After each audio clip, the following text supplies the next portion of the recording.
বরকনের বিয়ে পড়ানো শেষ, কমিউনিটি সেন্টার ভর্তি অতিথিরা খাওয়ায় ব্যস্ত। হঠাৎ বরের প্রেমিকা দাবি করে অনুষ্ঠানে হাজির এক তরুণী। তারপর হইচই। এক পর্যায়ে জোর করে বিয়ের অনুষ্ঠান থেকে বের করে দেয়া হয় ওই তরুণীকে। আজ শুক্রবার দুপুরে রাজশাহী নগরীর মণিবাজারে একটি কমিউনিটি সেন্টারে এই ঘটনা ঘটে। অপ্রীতিকর ঘটনা এড়াতে খবর পেয়ে ছুটে যায় পুলিশ। ওই তরুণী জানিয়েছেন তার সঙ্গে প্রতারণা করা হয়েছে। এ ঘটনায় মামলা করবেন তিনি। ভুক্তভোগী তরুণীর বাড়ি কুড়িগ্রাম, চাকরির প্রস্তুতি নিতে ঢাকায় থাকেন। পড়াশোনা করেছেন রংপুরের কারমাইকেল কলেজে। আজ বিয়ের পিঁড়িতে বসা যুবক কারমাইকেলে তার সহপাঠী ছিলেন। বর্তমানে নারায়ণগঞ্জে একটি প্রতিষ্ঠানে কর্মরত, বাড়ি রাজশাহীতে। আজ এক আইনজীবীর সঙ্গে বিবাহ বন্ধনে আবদ্ধ হন ওই তরুণ। তবে বিয়ের অনুষ্ঠানে ছুটে আসা তরুণীর দাবি, কলেজ জীবনেই প্রেমের সম্পর্কে জড়িয়েছিলেন তারা। কলেজ শেষ করে তারা ঢাকায় ছিলেন একসঙ্গে।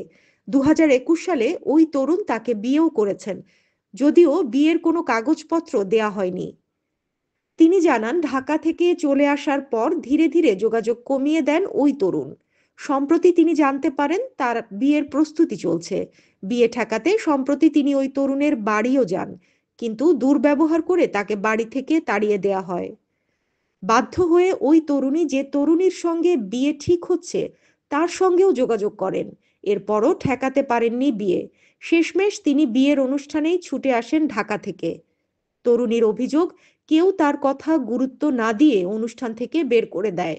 স্বীকৃতি না পাওয়ায় এখন তিনি বিয়ের প্রলোভনে ধর্ষণের অভিযোগে মামলা করবেন।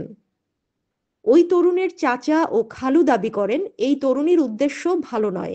তিনি তার বিয়ের প্রমাণ দেখাতে পারেননি। তাদের বিব্রত করার জন্য বিয়ের অনুষ্ঠানে ছুটে আসেন ওই তরুণী। নগরের রাজপাড়া থানার ভারপ্রাপ্ত কর্মকর্তা আশরাফুল ইসলাম বলেন, এরকম একটা ঘটনার কথা শুনে পুলিশ পাঠানো হয়েছিল। পুলিশ থাকাকালেই ওই তরুণী বিয়ের অনুষ্ঠান থেকে চলে যান। থানায় তিনি কোনো অভিযোগ করেননি। অভিযোগ পেলে তদন্ত করে দেখা হবে। ওদের ইয়েটা বন্ধ ছিল, দেন তারপরে আবারও ওদের কন্ট্যাক্ট হয়। ছেলেটার এই মেয়েটার সাথে এঙ্গেজ হওয়ার পরেও ওদের বাসায় যেয়ে ওকে বিয়ে করার কথা, ওকে বিয়ে করবে আশ্বস্ত করে। ও না, আর ওর ফোন যে ছিল ভিডিও করা বিয়ের কালেমার, ঠিক আছে, ওকে ডেকে নিয়ে আসছে। ছেলেটা ডেকে নিয়ে এসে ওকে মেরে হানিফ কাউন্টারে পরিচয়, মানে জানি সবাই, ওর ফোনটা ভেঙে একদম গুঁড়ো গুঁড়োকে করে ফেলছে। ঠিক আছে, না না ডকুমেন্টস আছে, ছবি আছে, ওর সব আছে।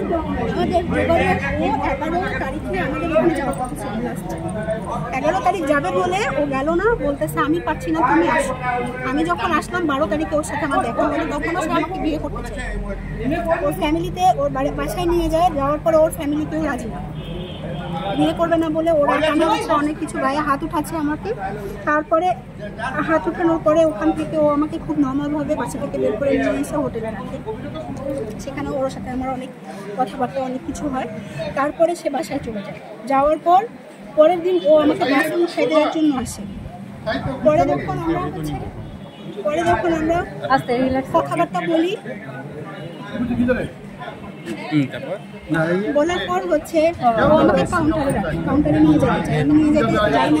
পরে বলতেছে ক্ষুধা লাগছে, খাবো, এই কথা বলে ও ঘরটাতে নিয়ে যায়। ঘরটা যাওয়ার পর ওখানে আমরা রেস্টুরেন্টে বসে, ওই সময় ঝিলিকের কল আসে। কলটা আমি রিসিভ করে বলি আমি সিফাতের ওয়াইফ। সে কথা বলে না, পরে ফোনটা কেটে দেয়। দেওয়ার পরে ওর ফোন দুটো আমার কাছে ছিল।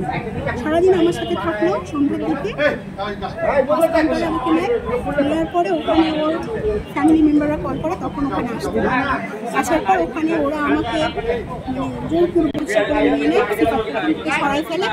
তারপরে ওরা আমার মোবাইল ভেঙে দিয়ে রাতের বেলা আমাকে, ওটাতেই প্রুফ ছিল। লোকটার নাম বলো। ওর নাম সিফাত জামান, ওর বাড়ি রাজশাহীতে। ওর বাবার নাম আখতারুজ্জামান আতা। হানিন ইসলাম, সিএন বাংলা নিউজ ডেস্ক।